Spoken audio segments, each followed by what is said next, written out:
আপনার বাচ্চার ভ্যাকসিনেশনের পর কি আপনাকে এই থ্রোমোফোব জেল ব্যবহার করতে বলেছে?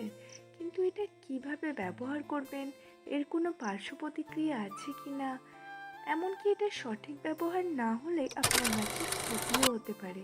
চলুন আজকের ভিডিওতে সহজ ভাষায় সব জানাই। এটি একটি 30 গ্রামের টিউব, যেটি সাধারণত 321 টাকা দাম নেয়। এটি সব ঔষধের দোকানেই পেয়ে যাবেন, তবে কেনার আগে ডেটটা অবশ্যই দেখে নেবেন।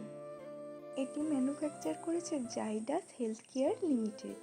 এটিতে আছে হেপারিন, সোডিয়াম, ইথানল, ইকিউব বেস, ইথানল কন্টেন্ট ইত্যাদি উপাদান। প্রথমে আসি, এটি একটি বাহ্যিকভাবে ব্যবহারের জেল। এতে হেপারিন নামের একটি উপাদান থাকে, যা ফোলা, ব্যথা, নীলচে দাগ কমাতে সাহায্য করে। এটি শুধুমাত্র ত্বকেই ব্যবহার করা হয়। সদ্যজাত শিশুদের ভ্যাকসিনেশনের পর ওই জায়গাটি খুব ব্যথা হয়ে যায়, বাচ্চারা কষ্ট পায় আর কান্না করে। ওই জায়গায় থ্রোমোফোব জেলটি লাগালে ব্যথা কমে যায়, ফোলাটাও অনেকটা কমে যায়। তবে একটা দিক খেয়াল রাখতে হবে, যেখানটা সূচ ফুটিয়েছে সেখানটা বাদ দিয়ে তার চারপাশটা লাগাতে হবে। কাটা বা ক্ষতস্থানের ওপর এটি লাগাবেন না। শুধু বাচ্চাদেরই নয়, বাচ্চাদের পাশাপাশি বড়রাও এটা ব্যবহার করতে পারে। কোনো জায়গায় খেলতে গিয়ে চোট লাগলে অথবা দরজায় আঙুল চিপে গেলে সেখানে যদি রক্ত জমাট বাঁধে, তাহলে সেই জমাট বাঁধা রক্তকে আবার স্বাভাবিক করে দিতে পারে এই জেলটি। তবে তার আগে অবশ্যই ডাক্তারের পরামর্শ নেবেন। এই জেলে উপস্থিত প্রধান উপাদান হেপারিন, যা ফোলা, ব্যথা, নীলচে দাগ কমাতে সাহায্য করে, এমনকি জমাট বাঁধা রক্তও স্বাভাবিক করে তোলে।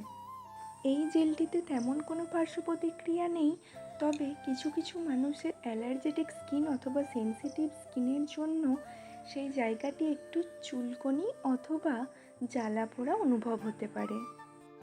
তবে আমার অভিজ্ঞতা থেকে বলবো, বাচ্চাদেরকে এই জেলটি যতটা কম পারা যায় ততটাই কম ব্যবহার করবেন, কারণ এই জেলটি মোটেও খুব ভালো না বাচ্চাদের পক্ষে। তাদের ক্ষেত্রে বিশেষ সতর্কতা মেনে চলতে হবে, যাতে বাচ্চার ক্ষতি না হয়। বাচ্চার যাতে চোখ, মুখ বা নাকের ভেতরে এই জেল না যায় সেই দিকে খেয়াল রাখতে হবে। এটিকে শিশুদের নাগালের বাইরে রাখতে হবে। আর গর্ভাবস্থা কোনো নারী বা স্তনদানকারী কোনো নারী ব্যবহারের আগে অবশ্যই চিকিৎসকের পরামর্শ নেবেন। আশা করি আজকের ভিডিওটি আপনার কাজে লেগেছে। ভালো লাগলে একটা লাইক করে দেবেন। ভিডিওটি প্রথম থেকে শেষ পর্যন্ত দেখার জন্য ধন্যবাদ। ভালো থাকবেন।